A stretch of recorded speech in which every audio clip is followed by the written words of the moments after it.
Welcome to the post-credits podcast where we talk about movies after the credits roll. My name is Jesse. I'm Max.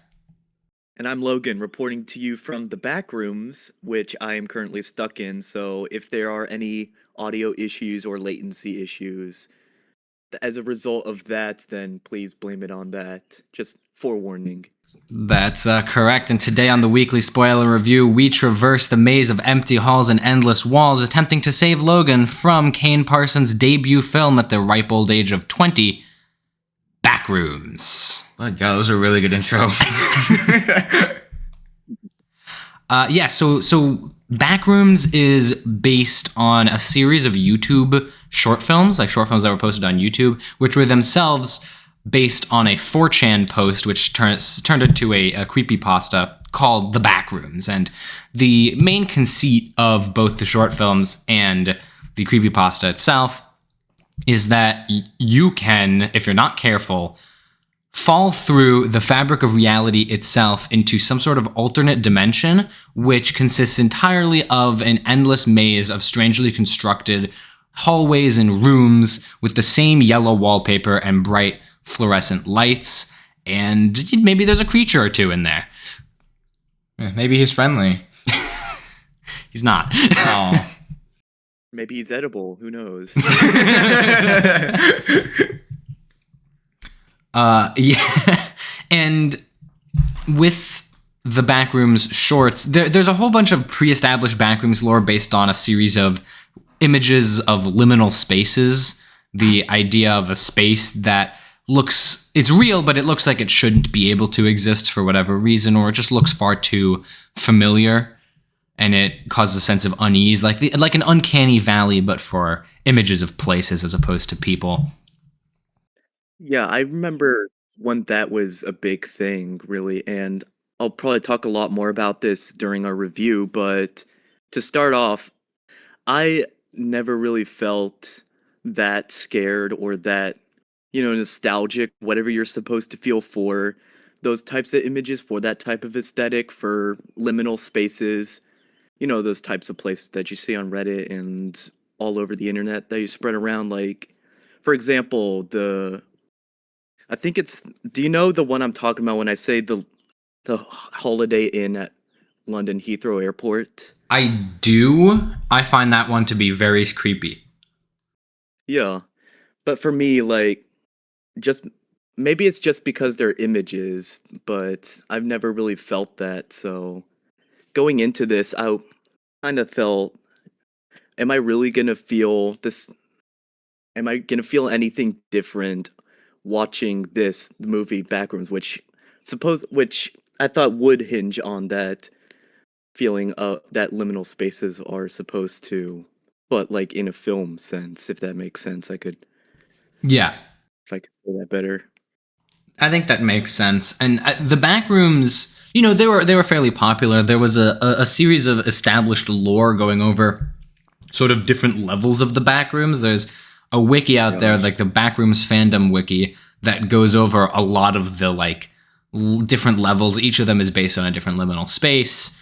And supposedly there are 9 billion levels to the Backrooms, and if you can get through all 9 billion levels, you escape or whatever. I don't know. I just like how I saw an interview from Kane Parsons, and he's like, "Oh my God, he just hates the idea of all those levels, like the ones that they just make up on TikTok, and it just bloats the whole thing into just a whole nothing, like an SCP type thing." But yeah. Aren't there the parodies of you're in the Backrooms and there's a giant Kanye West, and it's really bass boosted, all of the lights chasing whoever's in the Backrooms?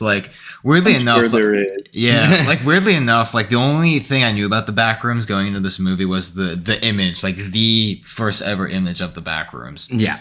And then I watched and then I watched the shorts that I guess Kane Pixels made about a month ago. So I'm brand new to the world of the Backrooms, at least stepping into this movie. I've actually never seen Kane's short filmography. I only went into this I've probably seen the first one a while ago, when it came out, but I never really followed it. Yeah, so Kane Parsons has a YouTube channel called Kane Pixels. And on that YouTube channel, he posted on January 7th, 2022, the first Backrooms found footage short film called The Backrooms Found Footage. And since then, he's done 21 more, which range from little 30-second shorts to 45-minute short films like that are really based in exploration of the Backrooms.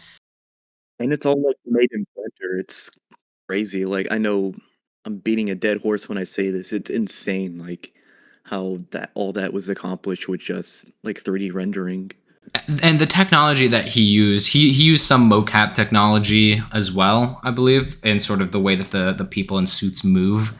And it's all very smoothed over with a VHS effect to kind of iron out a lot of the imperfections in that style, which is what you'll see in a lot of Backrooms-related content that's come out since Kane Pixel Shorts, because Kane Pixel Shorts were so popular that they legitimately changed the perception of the Backrooms.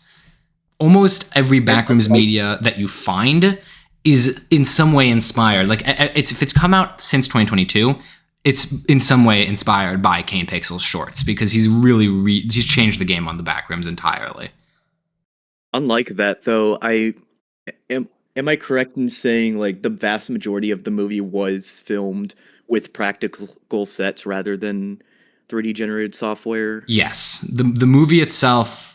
Kane, I believe, said that they built like 300, however, like 3,000 square feet of it or something. 30,000. 30,000, yeah. Like some ridiculous amount of Backrooms that they actually built for the movie. Which, you watch the movie and I'm just like, where was the rest of it? I don't know if that was just me, but like, where was it? I don't know, we'll talk about it later, but... I'm sure it was probably like separated. It wasn't like one big blob of set. Maybe Probably. That's just me like thinking logically, but I don't know. But just imagine, like, that would be the most fun place to do a hide and seek. Hide and seek. I mean, supposedly, crew members did get lost in the Backrooms on that set. Method acting.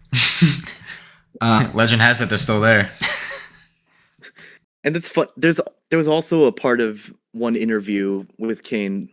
I remember, like, there's a bunch of shots that they didn't use, obviously, because there's crew just hiding right behind the corner, like just so close to where they're filming. And that's funny to me because, like, you have supposedly so much more room to just look remotely to monitor all that, but you just choose like some random place right behind a corner.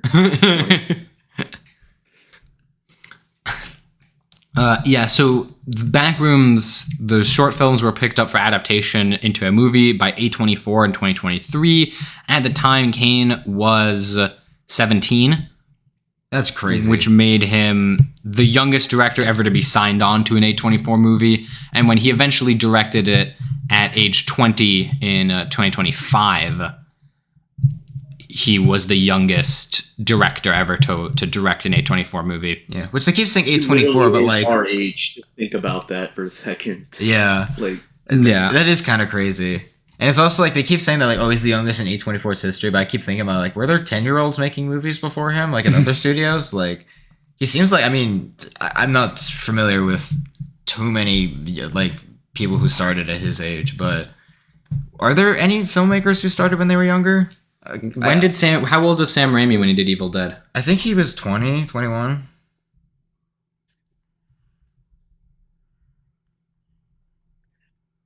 Yeah, he was 20. He was 20. Okay, so yeah, so like similar.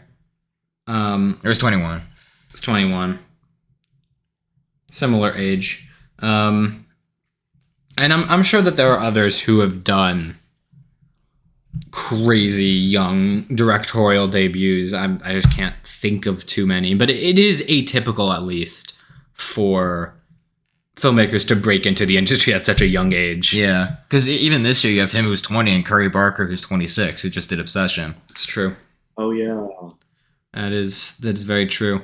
Yeah, I mean, you know, we've gone over the history of the Backrooms as a concept and as a movie, but that doesn't answer the question that we always have to ask. That's right. How did we all hear about the Backrooms?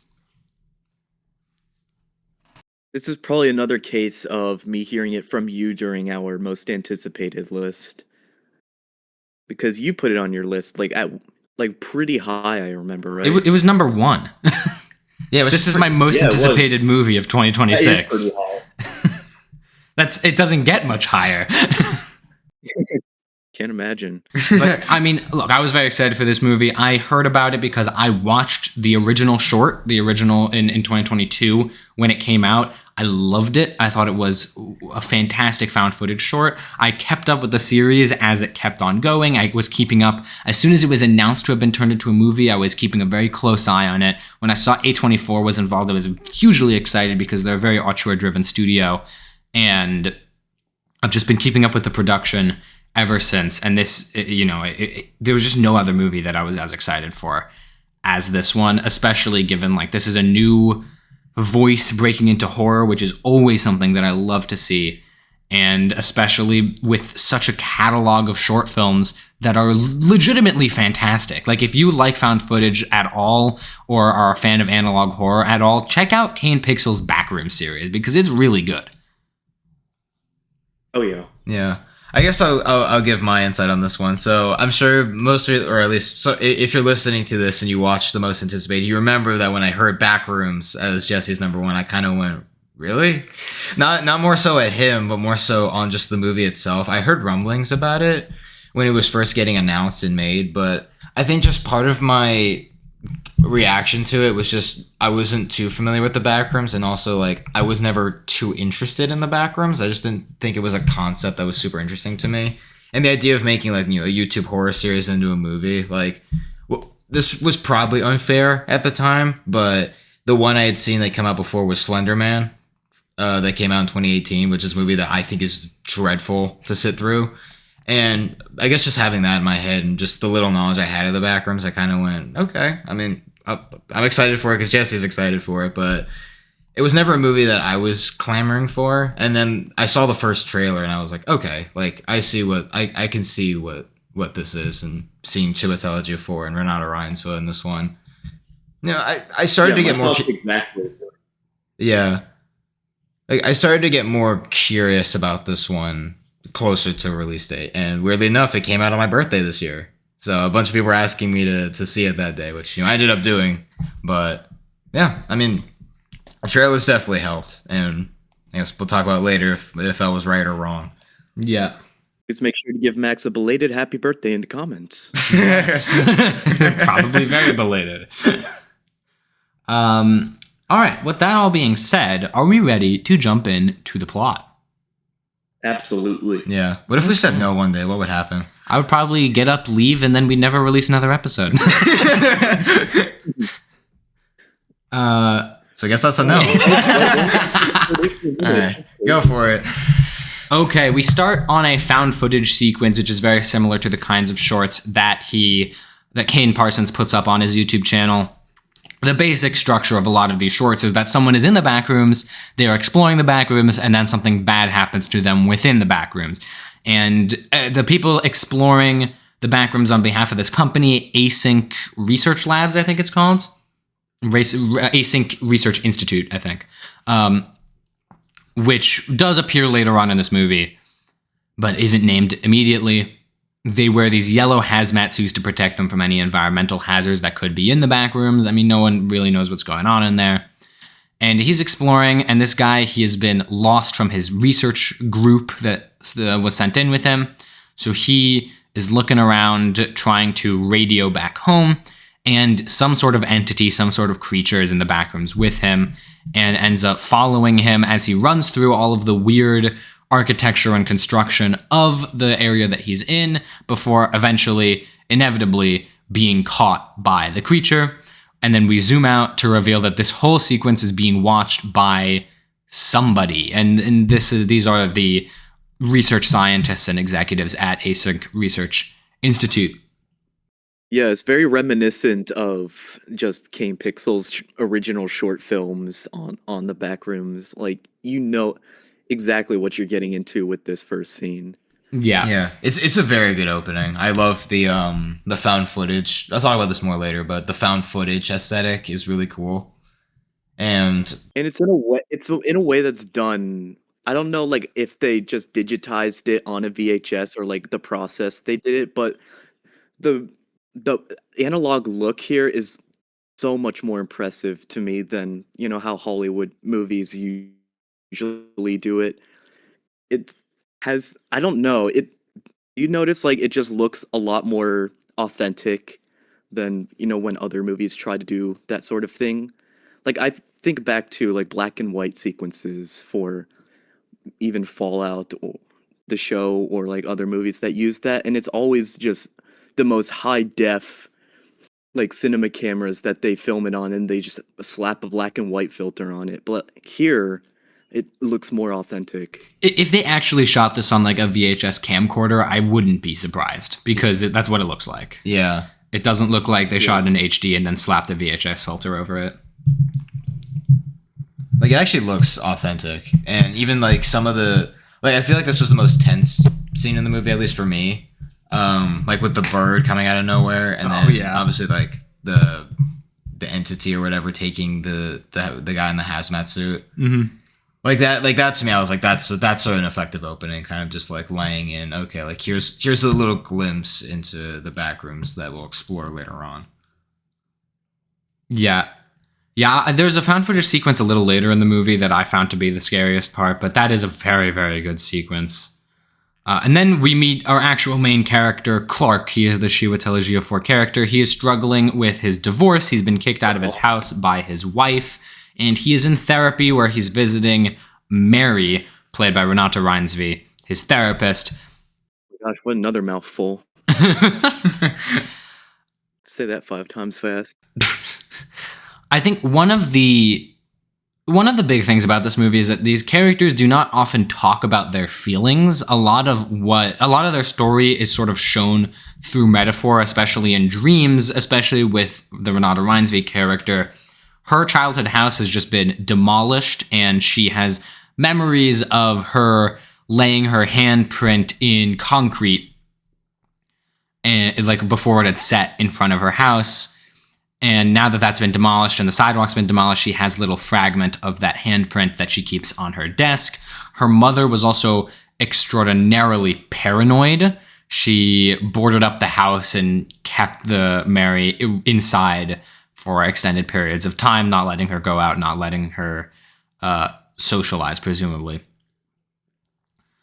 And those two things are happening sort of at the same time, and Clark and Mary sit down for a session where they do a little bit of role play in which they act out the scene that took place where Clark was kicked out of his house. And Clark gets very angry, and it's supposed to be this very telling scene about where he is mentally and emotionally. He believes that his wife is a freeloader who doesn't get any money because she is a full-time student. I believe she's in nursing school, but I don't know if they ever like say that or if I'm just making that up. I don't know. I don't remember that. I just remember that he was talking about like he was kicked out of his house with his... I think it was lawyer school, right? Oh, it might have been lawyer school.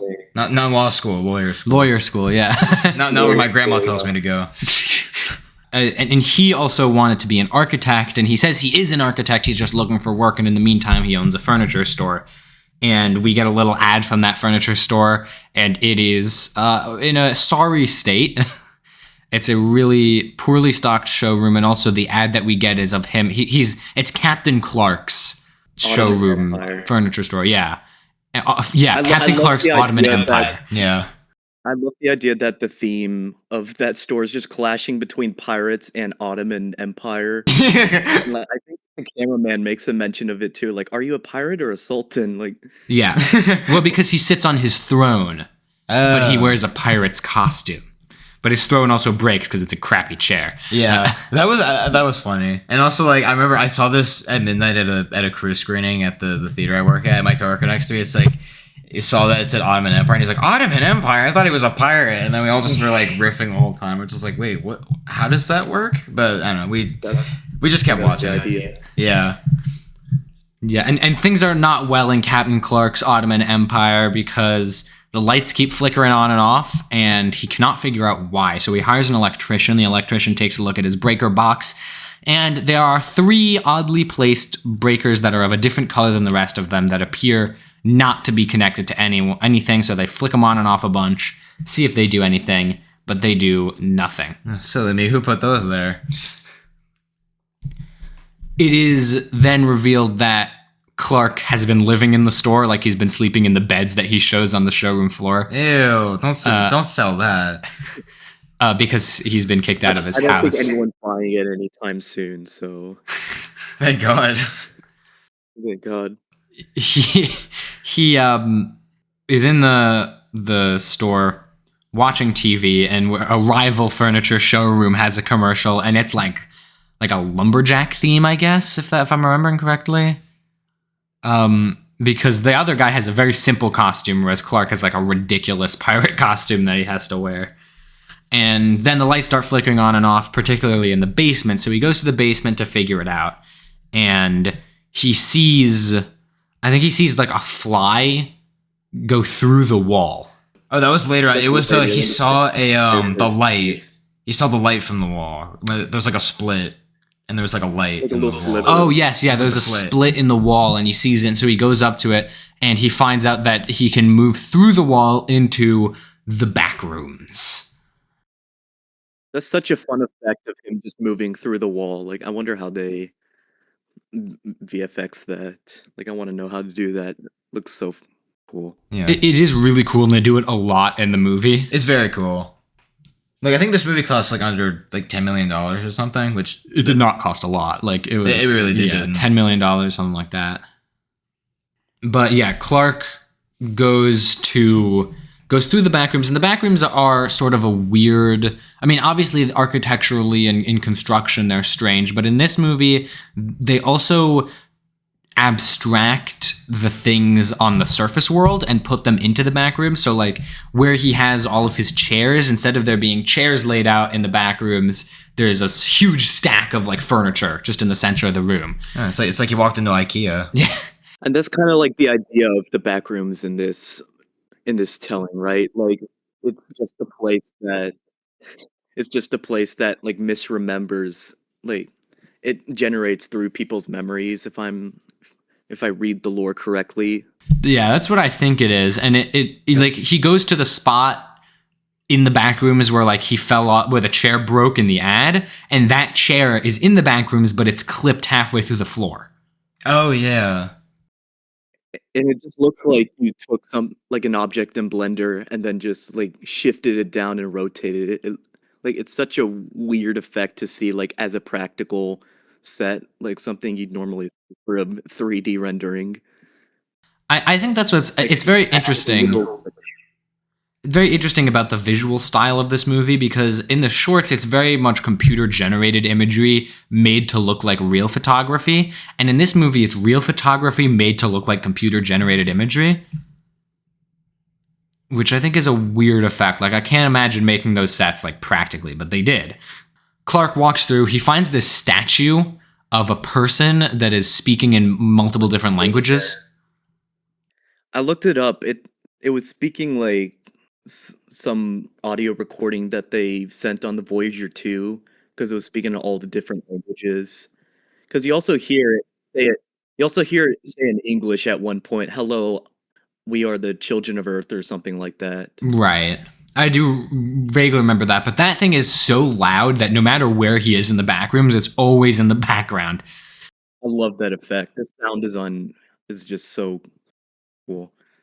And yeah, so he walks through. Eventually, the creature starts following him. He finds the backpack of the person from the cold open of the movie, and he runs back to his shop. And then he comes back into the back rooms to grab a chair from the big stack of chairs and run back. There's a sale. You got to grab it before it runs out. So Clark tells Mary about the back rooms, and Mary does not believe him. She seems to believe he's finally snapped. He struggled with alcoholism, so it's not unreasonable that he might have dreamed this. But we know it's reasonable that it's real. And so Clark takes his two employees, Bobby and Kat. Bobby and Kat, played by Finn Bennett and Lukita Maxwell. Thank you. Yeah, which the person who plays Kat, if you watch the show Shrinking, she plays Jason Segel's daughter in that show. So if you're a fan of the show Shrinking, that's the same person who's in this movie. Yeah, I didn't know that. And this is the found footage sequence that I think is the scariest sequence in the entire movie. He brings the two into the back rooms. There's a whole scene which they're deliberating whether to go into the back rooms, but once he turns the camera on in the back rooms, it is a found footage sequence, and they're going through and they find this tunnel that leads really sharply down and a bed right next to it. And so they... Not to mention that we know Clark has probably been planning this for a while, because we see like a bunch of plans everywhere and like maps. Clark has obsessed over the back rooms ever since finding them, mapping them out, figuring out where to go, where to explore, and it really is. I mean, it's obsessive. Yeah, and also like it's not really clear how much time has passed. Yeah, which I feel like adds to this movie. Where I feel like in other movies it kind of is like, wait, does that make sense? But I feel like here it's just like they have hints that he's been working on things, and like there's hints that from scene to scene that there's been a passage of time. It is something they play around with him like a couple of times, I guess. Once we get to that part of the movie when Mary gets into the back rooms, they also play with that time dilation. That's certainly true. So they're going down the steep slope, and he sends Bobby down with the camera to go through the steep slope, and he goes down and he's exploring. There's like a bunch of old toys in there, and then there's like a garbage chute, like a door with a garbage chute on it.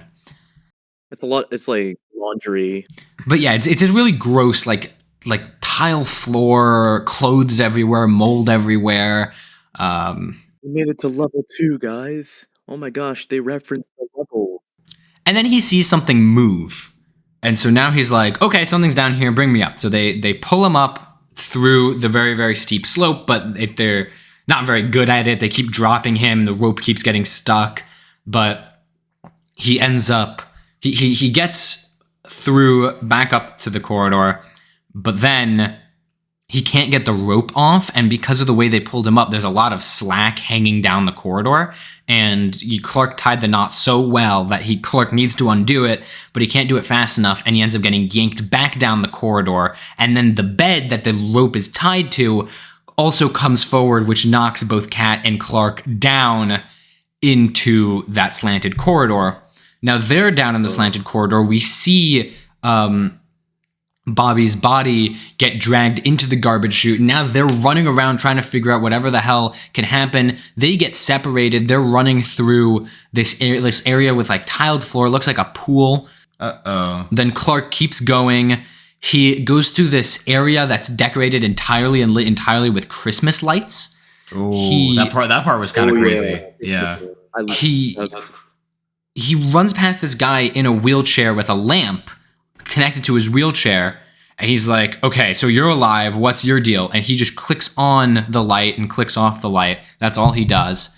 And Clark's like, okay, what the hell, where am I going? And he keeps going, and he hears Kat screaming from behind a wall, and he keeps running, and we see in the background this really creepy looking woman just stand up from like behind a Christmas tree and start walking towards him, but he's too busy doing other things. He can't pay attention to her, so he keeps running, and he's in this area where there's like a pool and there's a bathtub, and Kat is screaming from behind the door. She's saying something's gonna get her, and he's trying to figure out how to like open the wall to try to get to her, if there's any like hidden passageway like there was in the showroom floor. And he puts down the camera, and then something picks up the camera.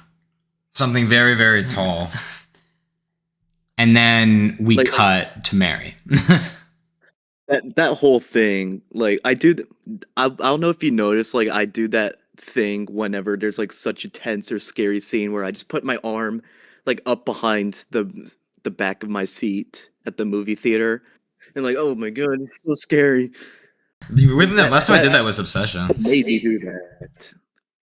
Like that is one of those things. And also, on a set standpoint, it's not like Clark is traveling through different levels of the backrooms, like TikTokified backrooms lore. It's literally just like interconnected rooms, each with their own different things. And I think It's so cool to see all of those rooms just interconnected with each other along with the back rooms.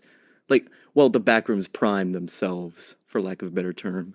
Yeah, and I feel like I cannot say this enough about this movie, but the sets in this movie are so good. They're This is the best production design I've seen out of a movie this year. It's unbelievable the way that they use all these different aspects of liminality to craft the sets, right? There's some sets that are just like unbelievably dirty and gross and you wouldn't want to set foot in there. And then there's some that are like too pristine and shiny to like make any sense. And it's like such contrast, such variety. It makes all of these scenes, especially when he's going through the back rooms, just really exciting and really exhilarating just to watch that area shift. You also notice the way they play around with the leading lines in a lot of the sets, where they just like all pinpoint back to like one center part of the frame. Like especially in up at the furniture store, you can see all the lines in the ceiling and the lines like leading back into one central point. They play around with that even in the back rooms, like with the long hallways. It's just so good to look at. Yeah. Yeah, it's really cool. Like whenever somebody walks somewhere, it's just like the whole time you're like counting steps of like where it is they're going, so you don't get lost. And I feel like that's what, at least what this part of the movie does really well, of making you feel lost with them as they're exploring the back rooms. I think it does a really good job at that. Yeah, I agree. I 100% agree. So now we cut back to Mary, who has received a message from Clark saying that he is not coming back from the back rooms. Makes sense given that two people are presumably dead now from his little expenditure into the back room. So he will not be leaving. And Mary is like, okay, I need to go and figure out what the deal is here. So she goes to his furniture store. She goes downstairs. And that's when she sees the fly go through the wall. So she goes through the wall herself. Yeah, and I will say, like, I won't say too much now. The second she enters that wall, the movie lost me.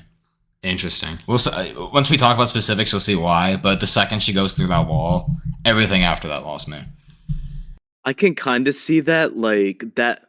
Well, the scene of her walking around the back rooms is a little too reminiscent of when Clark was doing it. So it kind of felt to me like they were just doing it again, but with Mary instead of Clark. But I think it was like a little shorter, so I can kind of forgive it. But yeah, the sequence itself is fine. Yeah, it's just like this movie to me kind of worked in like two halves, and this was the part for me that I wasn't so high on. Again, I'm not going to say too much now, but this was a part of the movie where I was like, I like the first half of it, but you know, again, we'll keep talking. I'll say why later on. Interesting, yeah. So Mary ends up finding Clark in the back rooms, and Clark then strangles her, and she wakes up tied up in this like weird kitchen area with the creepy woman who appears to have had her face duplicated on the horizontal plane. It's like Aunt Gladys's cousin. Yeah, it's a really interesting effect. Just like it's like a sliver of her face keeps repeating, but every time it repeats, we get like the next part of her face also, and then it repeats again, and then. Like, imagine if you took a picture of someone, but your shutter speed was long, and they turned their head while you took the picture. That's pretty much the effect it is for all these like creepy people, which I think aren't they called like still lights in the Backrooms lore, like judging off from the shorts. I think that's what they're called, right? That sounds right. And yeah, so there are those people. There's a big guy sitting at the table, and then there's the man in the wheelchair who, according to like some of the behind the scenes like production info, that guy is actually named after 3 different brands of lamp. It's because he has a lamp. Because he has a lamp, but also like I don't know, because we're not entirely sure what the abstraction necessarily is. It's possible that him being in a wheelchair is an abstraction. He might not have actually been in a wheelchair. He could have just been sedentary, and all he did was flick the lights on and off. But like, just his whole deal is slightly more interesting than the other ones because he has that feature of having a lamp. Is it Archibald Leland Sutter? Yes, that's his name, Archibald Leland Sutter. It's an interesting name. So Clark then kind of walks Mary through what's going on in the Backrooms. He says that at Backrooms, they keep remembering the real world, but every time they remember the real world, they actually remember it less and less. And we get a little thing of Mary's childhood home, and then we see it in the Backrooms as the furniture slowly moves around, gets subsumed into the walls, sinks, or like the elevator shot you're talking about, where it's just like going down and like changes each floor. Which is cool visually. Okay. Yeah, and then there's like a crack in the wall, and then that crack is abstracted to a giant hole, and then that's extracted into a hallway. So like we go from a fully furnished room to an empty room with just a huge hallway leading off of it. And Clark is like, okay, so these people are remembrances of real people that have no more agency anymore, and they're edible. And he rips out some fluff from the inside of these people, and he serves it to Mary, who not only refuses to eat, but does not have her arms at her liberty to eat. And then... Face first on the table. Yeah. How much would you have to get paid to eat the people fluff? That's a better question. Ooh. It's not... it's not. It doesn't look like marshmallow. I'd probably try it. Imagine it tastes like sweet. Maybe. I think you're just thinking of cotton candy. I don't think it tastes sweet. Probably. Why was it wet? It just takes like a bunch of nutrients. I don't know. Yeah, it probably tastes like vitamin supplements. I mean, Clark, for being in the Backrooms for an indeterminate amount of time, he looks okay. He looks... Yeah, he seems nourished. He's totally unfazed by it. Yeah, I don't know. I didn't love that explanation. Like when he started explaining some of the things about the Backrooms, I didn't find that too interesting, and it kind of not necessarily took away, but it kind of like lessened some of the things that exploring the Backrooms was cool, but like finding out some things about the Backrooms I didn't think was as interesting. It was still like, I mean, their acting was really cool, the scene was fine, but I didn't love that stuff. I think we'll talk about a little bit later. It's just like some of the explanations given I wasn't fully into. I will say I appreciate that the explanation that was given wasn't given by an authority on the Backrooms. Yeah, it was given by this guy who basically, as far as we can tell, in the compressed time of this narrative, just discovered the Backrooms. Yeah, and I think the simple exploratory like nature of the shorts, I don't know necessarily if it would work in a feature film. I'm kind of okay with them providing a little bit of explanation, but I am glad it didn't come from an authority, right? I'm glad that's not the answer to the Backrooms. Right. Like I'm glad it wasn't the whole answer to the Backrooms, but it's also like it's one of those movies that the mystery I think is more interesting than the payoff. Yeah, that's fair. At least in this scene was the first time I sat back and I was like, okay, what's going on here? Mm. I do get that sentiment. Yeah, but I'm glad that as much as like the scientists and async and all that were featured in the short films, I'm glad like they had pretty much almost zero screen time in this, like save for like a few cameos and like a few like setups that they put here and there. Like it's good to just keep them in like the back burner and like not be involved in the like the main plot. Mm-hmm. Yeah. So then Clark asks, or rather demands, that Mary do the same role play they did at the beginning of the movie, which I found to be a very compelling scene because it is effectively a misremembering of that earlier scene. He remembers roughly what was said, but really only the things that benefited him, because that scene, the second scene, is really just him yelling at Mary as if Mary is his wife. In fact, he goes so far as to rip the hair off of one of those other people, who is now not revealed but implied to be a version of his wife, and puts that hair onto Mary as a sort of wig as he yells at her. And Mary says, Clark, your real issue is that you refuse to take responsibility for anything in your life. Clark is so sobered up by this revelation that he frees Mary, but is interrupted then as the wife, stand-in starts running away from the doorway into the wall. And through the doorway comes a giant, like 7-8 foot tall version, this Eric twisted Clark. version of Captain Clark. Yeah, which is played by the same guy who played the creature that appears at the end of Alien Romulus. Yeah, Robert Bobrovsky. Yeah, he's a basketball player. Yeah. Yeah, he is 7'7". Wow. And I think they might have even put him on stilts for this performance. Like, he's huge. And he's clearly the twisted, like, Backrooms version of Clark. Clark looks at him and says, "No, this is Mary, our therapist," and she says that we never have to change. And then the twisted version of Clark picks Clark up and eats him. Takes a bite out of him like a sandwich. It was actually kind of funny in a morbid sense. You just look at those whole. Yeah. It's like the fluff or the shoulder. Like, which one? Like, you think he's just gonna be hugging him at first, but then he just bites him and. Yeah, if I run into a buffet in the back rooms, it's over. It's over. McDonald's? What? McDonald's. They're not serving McChickens there, I can tell you that. McFluffs. McFluffs. You want a sandwich? Fluff.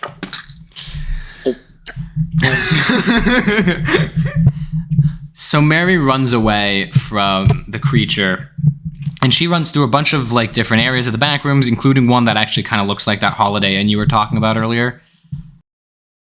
Kinda, yeah.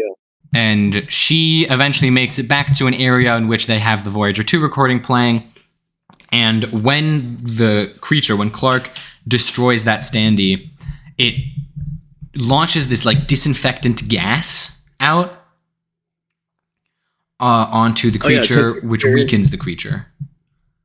They're in the version of the furniture store right now, right? Yes. Is that, like, yeah, after they that? make it to the Backrooms version of the furniture store. Yeah, unless she trips over a couch and, like, crawls up the stairs. Yeah. But I don't know. I didn't feel as tense here as I did prior. I don't know. It's just like the matter of expectations thing, but like a giant entity chasing somebody. Like I guess because you know what the entity looks like and, like, what its capabilities are. Yeah, I guess so. Yeah, The mystery out of it, like you said. It's not as tense as some of the more tense sequences in the movie, but I still felt it was fairly tense. I also appreciated it a lot as it reminded me a bit of Obsession, in which Obsession, the conceit of that movie is that there is a consumer toy called the One Wish Willow that if you make a wish and then you snap it, it grants your wish, and it actually works, and it, ruins people's lives in Obsession. But one of the scariest parts of that movie is the implication that that thing is on store shelves and that anyone can buy it and go through the same thing that the main character goes through in Obsession. By the way, if you guys want to hear our thoughts on Obsession, then too bad. Yeah, we didn't do a podcast on Obsession, unfortunately. Yeah, Unless you guys didn't want quite to work do, like, out. a 30-second long, hear our thoughts on it, like, right now. I liked it. It's my favorite movie of the year. I also liked it. It's my second favorite movie of the year. I didn't really like it. It wasn't as scary. I liked the idea that it was trying to portray, but the execution of it was not too much to my liking. I know I am against the grain here in terms of audience sentiment, but I guess it was okay. Yeah, so that's our review of Obsession. But in the Backrooms, what interests me is that Clark is a very recognizable character, and this large, scary version of him is the abstracted form of his inner being, right? His anger, his alcoholism. And the idea that there could be more people like that suggests that there are, like, infinite that's in the Backrooms, right? They can defeat this one guy, but doesn't change the overall feel of the Backrooms, and I feel like it can get a lot more scary depending on the person that we're abstracting, which I just felt was an interesting notion, an interesting idea. Yeah, it's interesting. I think it's interesting. Oh yeah, go ahead. I also think it's interesting how Clark is abstracted so much differently than the other still lifes. Like, I this is probably just my headcanon, but I don't believe that the big pirate Clark is an abstraction of Clark himself, but rather something deeper, like probably maybe even just a misremembering of the mascot or like Clark's mental state or something like that. But I don't think it's like actually Clark insofar as like the other people were copied over as versions of themselves. So it's maybe different in my head. I think it's an interesting question because, who is abstracting these people? What is the version of them that gets abstracted? Because his wife, the only thing that we actually see that comes through in her still life is that she is afraid of Clark. And when that abstraction of Clark or of the mascot or however you want to interpret it, when that abstraction comes through, that's how she reacts. And similarly, that mascot has seemingly only taken one thing from Clark or his interiority, which is his anger and his violence. So the question of what actually gets changed, and if that isn't Clark, then where is Clark? I think that's an interesting question. Yeah, I agree. I think that's an interesting thing to bring up, or at least it's a question after watching the movie. Yeah, there's something that I didn't immediately pick up on it when I first watched it. Like the second watch, I was like, okay, I can kind of see some of that. And I think it definitely helped me. I think watching this a second time because I feel like watching it a first time, at least my initial experience, and my second viewing isn't really going to change my overall score. But I feel like sitting through it a second time, like there's things that I was like, okay, like thinking about it a little bit differently, knowing how it plays out. And I think that was one of them. More to digest. Yeah. Second watch. Yeah. The way I think of the Backrooms as questions to like that you want answered is I think of the Backrooms as a fundamental force in this world that we're looking at here. Therefore, it's not a question of the origins or not even the mechanics of how this fundamental force of that universe works, because it would be just like asking what are the origins of the fundamental forces that make up the real world, the world that the furniture store are in, that Clark and Mary are from. So I think the questions that should be asked and should be answered also along with that are, what are the results of these forces that govern the world that we are watching? Like, what are the results of the interactions that we see between Clark and Mary and the Backrooms themselves? And I think that's kind of why I feel differently than UMax on, the questions that they do answer in the Backrooms, as in like, I guess like the mystery that they do that is taken away for the sake of a payoff. It doesn't really affect me because the questions that they do answer aren't like totally overblown or out there, or like the type of stuff that really needs to be answered, in my opinion. Yeah, I mean that's certainly fair. The biggest, I haven't said it yet, but the biggest one of this is the scene that happens after this. Yes. Let's briefly cover that so that we can finish the plot and then have free reign to talk over the movie. But Mary is found by the async researchers in hazmat suits and brought in for interrogation with a person named Phil. Phil, played by Mark Duplass, is the character that has been watching on the security cameras. He's been looking at Clark throughout his whole journey, and Phil starts attempting to interrogate Mary and failing, frankly. He talks about how Async used to make MRI machines, but then they somehow discovered the Backrooms and are now convinced that the answers to everything in life are housed somewhere within the Backrooms. Mary asked if Async ever plans to let her go, if they're just going to kill her, and Phil says, I don't know. And we then flash through different things of the Backrooms, which are Mary's memories of what just happened, essentially. We have the block that Mary lived on, the trailer park adjacent area that the employees lived in, the furniture store itself, like the parking lot of the furniture store itself, and then it ends on a copy of the interrogation room that Mary is sitting in with a still life version of Mary in that room. Yeah. Without a still life version of Phil, as far as we can tell. Yeah. And then the credits roll. I would say my thoughts on that ending are complicated from Phil and Mary's interaction forward. I would have liked it more if it was a post-credit scene. That's interesting. Because for me, yeah. Oh yeah, sorry, go ahead.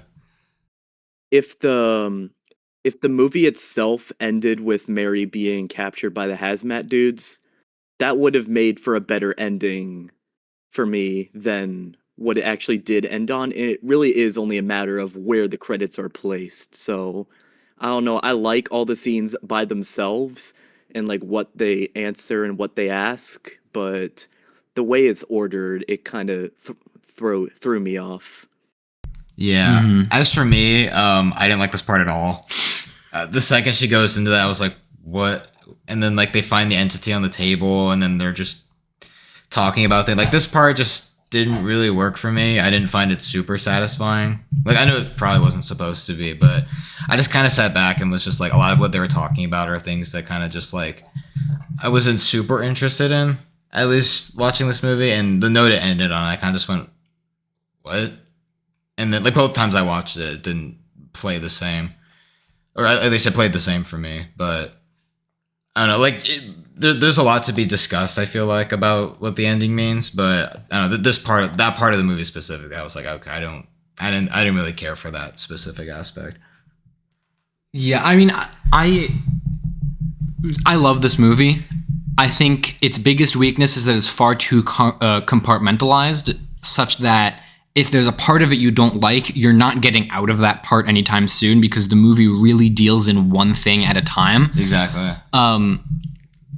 I have my own interpretation about the ending, ways that I think it could go and what I think it could mean. But ultimately, I find that the idea of it not making sense is interesting. And I like that they cut off that interrogation when they did, because I don't think that anything could have been gained by having him talking longer. And to be fair, I don't think anything was really gained by him talking at all. Yeah, which is kind of like that whole part of the movie. I was like, why? That whole interrogation sequence I thought was weird, but I did really like the actual note the movie ended on by showing us those stills of the Backrooms. Yeah. And ultimately, the stills definitely saved that for me. Yeah, ultimately, though, I think it has weaknesses here and there. And I think that this is going to end up as a movie that becomes far more interesting to talk about and to think about and to interpret, as opposed to actually watch. Because again, it has that compartmentalizing nature where if you watch one part and you don't like that part, there's not much to be gained there by watching it again. And a lot of what's interesting about it comes from how each individual section crosses each other in the metaphorical realm. Which is not always something that is super clear and super easy to like think about when you're watching a movie, right? When you're experiencing a story, when you're hanging out with these characters, you're not always thinking like, well, but what is this an analogy for? What's the metaphorical meaning of this scene? And I think that's how the movie wants to be interpreted. Which I think, yeah, definitely hurts the watching experience. Yeah. Yes, since we're done, I'll give my thoughts on this one. Both times I saw it, and honestly, I'm very happy I saw it twice. I thought this movie was okay. The first half of this movie, I think, is really strong. I think this movie works best when it's exploring the backrooms rather than as an explanation of the backrooms. I know they both sound similar, but I guess I'll rephrase it. This movie works as an exploration of the backrooms, not an explanation of the backrooms. I think it does a great job of making you feel lost, especially towards the beginning when Chiwetel Ejiofor's character really discovers what this is and kind of them wandering around and experiencing what the backrooms really are. But I think for me, as somebody who prior to this, I never found the backrooms that interesting. I feel like the backrooms is something that for me, less is more. And the second half, as they're kind of unraveling certain things, it reminded me a little bit of, again, this is going to sound like I'm trashing this movie, which I'm not, of like some of the lesser M. Night Shyamalan films, where I feel like the intrigue and hook is more interesting than the final answers that are given. I think this movie's better than those movies, but I think it's one that like the first half works a little bit better for me. The second half kind of falters a little bit. And this is something it's not my biggest issue with it. There's not much of a story here. I think the first half replaces it with something, but on a story level, there's not a whole lot to go off of. But I think this movie has enough to offer, but I think both times I watched it, I walked out feeling like it was a pretty mixed bag for me. Yeah, I for one thought, well, walking out of this movie, I had a lot on my mind to say about it, and for me, it again, yeah, I think we can all agree when it said it started off really, really strong, and then it gets relatively weaker toward the end. But for me, when looking at the whole thing, I thought this was solid, very, very solid movie. Like extremely interesting concept turned into this very atmospheric and beautiful looking piece of cinema, and that has deeper implications for stuff to think about basically. And I guess going back to Obsession again for the episode that never was, for me specifically, that is a movie that started off very weak and then turned marginally stronger towards the second half, and that makes for a watch experience that is totally opposite for me than it was for the Backrooms, as a movie that starts off very, very strong, and though it is a lot stronger in my opinion towards the end than Obsession as a whole. I think the beginning as the part of the movie that you know is supposed to sell you on what is going to happen later, that's the part that really impacts the rest of the watch experience. So for me, because the beginning and towards the middle was so strong, I think I this is probably going to be one of, at least somewhere in my top 10 for this 2026, but we'll see. Yeah. Yeah, this one will probably rank in the middle for me. Again, watching this movie, I feel like I walked out of it and I was like, I'm very excited for Kane Parsons. Not really much excited for more Backrooms movies. Although if they do announce a second one, like I'll watch it. A second one is currently in the works. Or yeah, second one is in the works. That's right. A24 has the rights to continue making Backrooms. Kane Parsons has the rights to continue making Backrooms with A24. At the moment, I believe Kane Parsons is looking for a screenwriter to write the second one. Yeah, he's like co-writing it with somebody. Yeah, but it's being taken in an anthology direction, so it will not be a direct sequel. And it hasn't yet been greenlit because no progress has been made on it. But they're working on it. It's most likely. I mean, this movie made $100 million just domestically. It's the highest grossing A24 movie of all time, and it hasn't hit its second weekend. Yeah, which already beat Marty Supreme. Yeah. Which is great. Like, I love to see that, especially with Backrooms and Obsession. Like, it's been a great year for young filmmakers making low budget horror movies. And I feel like after watching this one, the first half is everything I was getting optimistic for and hopeful for after watching the trailers, and the second half was kind of what I feared of, like, this is what I didn't find interesting about the Backrooms. But I feel like there's enough to offer where I think that there's enough talent on display, but I just think that the second half I just think lost me a little bit. Whereas I think the first half's interesting, and there's not really much of a narrative here, but I feel like there are movies that can.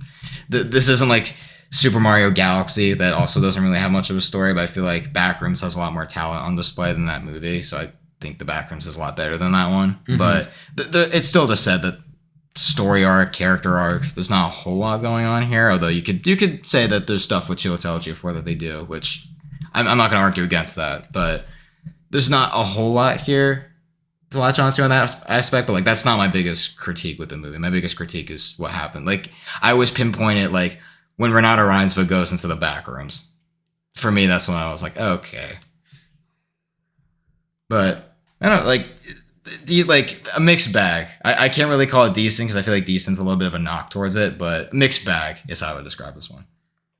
Yeah, that's a reasonable way to describe it. I think I think that the second half is harder to enjoy while watching, but necessary when thinking about it. And honestly, I think this movie is interesting enough that it has kept me hooked for the week since I've seen it. Yeah. Like it's still really interesting. I'm still really thinking about it. I'm still turning it over in my mind. And I think that's worth something. Yeah. It's not worth, 5 stars, but it's worth something that the second half of the movie is still dealing with really interesting ideas, even if it's not totally cohesive and doesn't adhere together exactly well, which is to be expected because the guy is 20 years old. Yeah. This is his first movie, this is his first feature, his first time like working in this field, and he's 20 years old. Like, yeah, it's really impressive that he made this movie. I'm sure he's getting tired of having the opening of himself be, oh, he's 20 years old. I can imagine, especially when he turns 21. I mean, it really is quite remarkable, and I feel like of all like the indie horror films that come out this year, like obviously like Obsession for me resonated the most with me, but this one I feel like also I watched and I'm just like there's so much talent on display that even though like the second half didn't work especially well for me, which I'm sure a lot of you are sick of me saying it, I won't say it after this. That's gonna be my cutoff, but I will say like I can see it working for other people. Just for me, didn't work out as well. But all I can say is I like this one more than Iron Lung.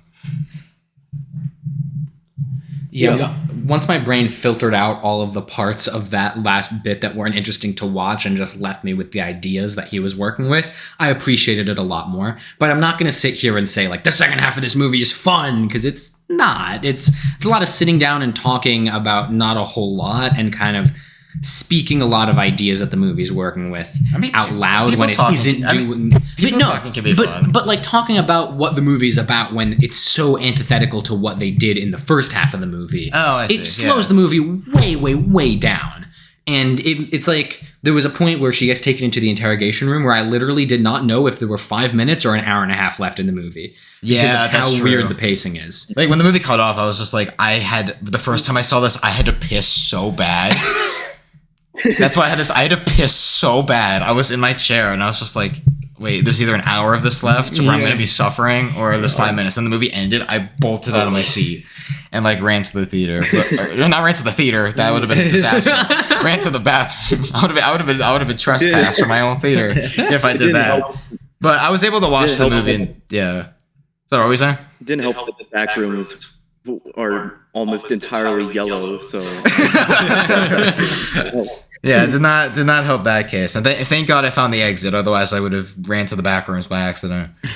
But I was still able to watch like watch and process what I was seeing on screen, and especially the second time when I didn't have that issue, I was able to sit down and be like, okay, like okay, now that I'm not thinking about going to the bathroom, what's being presented? What am I watching here? And I was like, okay, like I felt about the same, but like I get what he's going for. Like I appreciate that Kane Parsons took that risk or took that idea, and it's refreshing to see that, even if it didn't work entirely for me. But Kane Parsons is a director that how excited I am for more Backrooms, I don't know, but Kane Parsons as a visionary, like I'll watch another Kane Parsons movie. Like I think he's a very good. One last thing I do want to talk about is we've been going over like a lot about how we think about all the ideas that are presented in this film, even like all the way until now. What are the ideas that we're thinking so much about that has really resonated with us because from watching this movie? And for me, that is the idea of nostalgia and how that is such a key aspect to the world, like nostalgia and memory, and how that plays with the plot so interestingly.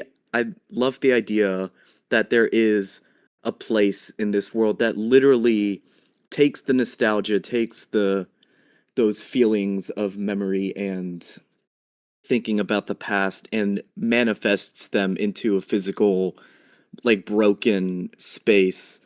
And that's such an interesting way to visualize it that sort of idea and turn it into, film. And the mechanics of it, though I'm not interested in knowing like exactly how it works. I think from what I can deduce, it's still a lot for me to think about going after even after we record this session. Yeah. Yeah. I think specifically for me, the thing I'm most taken by is the persistence of memory and how we remember events and people and things. The idea that you can only remember your childhood house through the things that took place in it, because if you try to remember exactly what it looked like, you're going to fail and you're going to accidentally remember someone else's house. I think it's really interesting, and I think that it's really well told through the movie. You look at, like, we talked about why is there no regular Clark still life, and I think it's interesting that the end of the movie sort of suggests that it is specifically Mary's memories that made those sections of the Backrooms, if that makes sense, and the idea that the version of Clark that exists within the section of the Backrooms connected to the furniture store could potentially be the version of the Backrooms that is created by Clark's wife, which is why Clark is the way he is in that section of the Backrooms. I think that idea of, like, how different people remember different things and what those memories do to us, do to other people, do in real life, and how they change over time is really interesting. And I think also you look at, like, Mary's memory, right? And she remembers her childhood home, and then she remembers her childhood home with a hole through it because her last picture of that home was it getting demolished at the beginning of the movie. In her dreams, her house is getting demolished while she's inside of it. That's a really interesting, like, idea. I just that kind of stuff is really fascinating to me and really well told. Yeah. Not to mention, like, I guess going back to the nostalgia part of that and how the feelings that stir up as the feelings that are stirred up because we remember those types of things. Something I mentioned, like, non-cohesively at near the beginning of this episode, how I didn't really feel that with any of the images that circulated around the internet for that liminal space nostalgia aesthetic. And the fact that I did feel that while watching this movie, more than any image that I looked at during that time, it really elevated the experience for me and made me think a lot more about the theme that movie is trying to explore. Yeah, I agree. But yeah, I think we should also discuss the ridiculous financial success that this movie has had. We've touched on it a little bit before, but goodness gracious, this grossed a lot of money. Yeah, this an obsession. It's like the year for low budget horror movies. Yeah, this grossed over $80 million in its opening weekend domestically, which is one of the highest grossing openings of the year. Match, I think, like Wuthering Heights was pretty close to that range as well. Yeah, domestically, yeah, because like worldwide, it's obviously like there's some that have opened bigger, but domestically, like 81 million, especially for A24, like it's the highest opening for A24. Highest A24 opening. Kane Parsons is the youngest director to hit number one on a box office weekly. I know the only thing we know about him is that he's 20. Yeah, but that in Backrooms, but yeah, and then. It's now the highest grossing A24 movie, period. It's grossed over $100 million, insanely profitable off of a really small budget, really young director. This is very reminiscent of Obsession in that way as well, because Obsession, its third weekend so far is its highest grossing weekend. It's not done nothing but gross more money every week since its release. And that was also a very, like, a micro budget horror movie done by a very young director. Yeah. So it's just a very, very exciting time for horror right now. Yeah, and just for movies, like I feel like this year's proving to Hollywood that, like, young filmmakers can still make great movies that can do well at the box office, however you may interpret that. But also, I think it's a lesson to Hollywood that filmmakers like Kane Parsons, like Curry Barker, can make movies that not only can make money, but also like a lot of people will go watch them, and a lot of people like them and are attached to them. So it's just like, at least at the beginning of the year, like Iron Lung was a movie that you can watch our podcast on my thoughts on that movie. But after seeing the success of Obsession and Backrooms, makes me really happy that I was scared that a lot of the movies that were going to do well that were indie were ones that I wasn't really going to connect with all that well. Mm-hmm. That's not true anymore. Although Backrooms was more middle of the road on, but Obsession is a movie I really like. And so I was like, okay, like I'm on board for it. Like, not that I wasn't on board before, but like I'm really happy to see that these movies are doing well. Yeah, definitely in that sense, I'm now feeling a lot more optimistic about, indie films like this produced by YouTubers for this year. Because, again, if you see our thoughts on Iron Lung and much more recently now on Obsession, but with Backrooms, I'm glad this did way better for me, that this resonated with me so much more. And it makes me real excited for what's coming up in the future. Yeah. Yeah, me too. Like, all those people that say Hollywood is dying, no, it's not. No, not even close. And also people that are like, Hollywood doesn't make original movies. I mean, Backrooms you can debate was based on an IP, but like Obsession was totally original and is probably going to pass 200 million worldwide, which not often do you hear that for a movie that costs $750,000 to make. So yes, people will go see original movies, and people will go see movies directed by YouTubers who are younger than 30.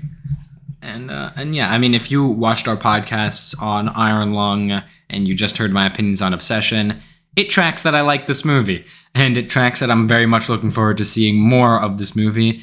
If there's another Backrooms movie coming out, like, count me in. Tighten up a couple things. You have a killer movie right there. Yeah. There's things to be improved on, but I hope that the next one, I think, has a lot of things that I liked about this movie. At least capturing that mystery, that aesthetic of the Backrooms that I found interesting. But I'm down to watch more Backrooms. I don't think it will end up on Unanticipated for me, but I'll be down to watch more of them in the future. It'll end up on my most anticipated, almost certainly. It was number 1 for this year, and that was before I knew how good it was. Yeah. So crazy. I thought Legend of Aang was that, but like now I was like, I feel stupid because it's like that movie is like leaked online. This one didn't. One thing I'm gonna do after this, I'm gonna listen to the original soundtrack that Kane Parsons and himself did compose, which is really impressive too. I love the music. That's something we didn't talk about much, but I guess that's all my thoughts on it. I love the music. It's good. Yeah. It's very, very good. With all that being said, do we have anything more to say about the Backrooms? I don't think so. We covered a lot, I will say.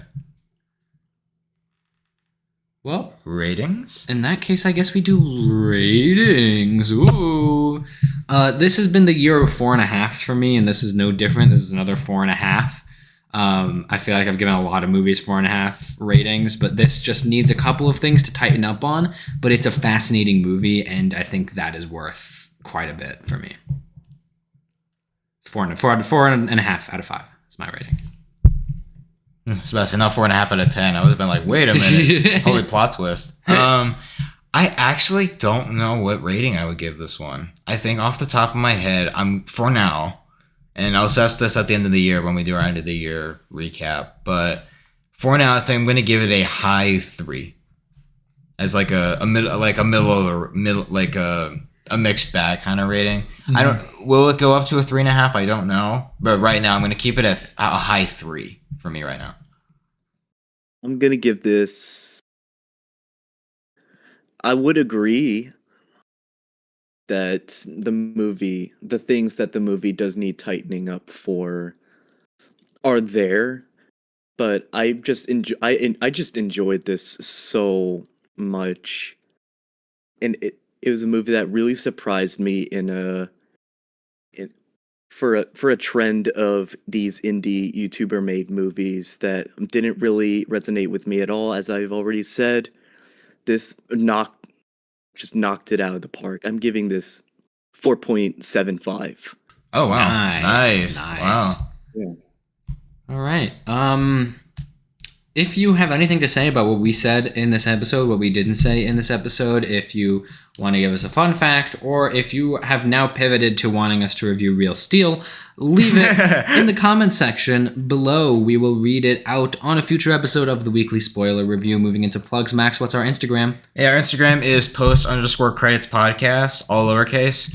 There's not a whole lot on there at the moment. We are a little bit backlogged with content at the moment, but once we get all caught up again on episodes and future episodes, we'll definitely have more bonus content on there for you guys to see. So be on the lookout for that. That's right. And there's also our Letterboxd. Yes. Oh, I completely forgot that. You even knew that. Letterboxd, Yeah, yeah. Letterboxd. What's Letterboxd? Yeah, Letterboxd is a social film discovery platform. And, on Letterboxd, I'm Thrnv, that's THRNV, similar to The Sin and also spelled the same. I have a review of Backrooms up, probably. I've also recently finished out the Star Wars prequel trilogy with my negative review of Star Wars Episode 3, Revenge of the Sith, so check that out if you're interested in. Yeah, my Letterboxd is MJ Spiegel, all lowercase. That's MJSPIEGEL. I have a lot of catch up to do. I'm trying to review the two Devil Wears Prada movies, The Mandalorian and Grogu, and I'm also currently writing a review for a new release movie that I won't say what it is quite yet because we may or may not have an episode on it. So keep on the lookout for that one.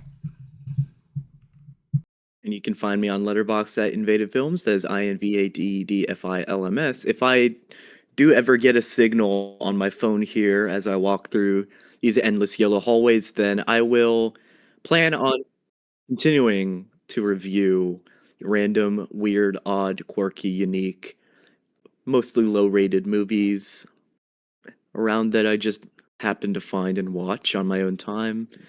Be sure to check it out. That's all I'm going to say. Alrighty then, and with all that being said, that was the Backrooms.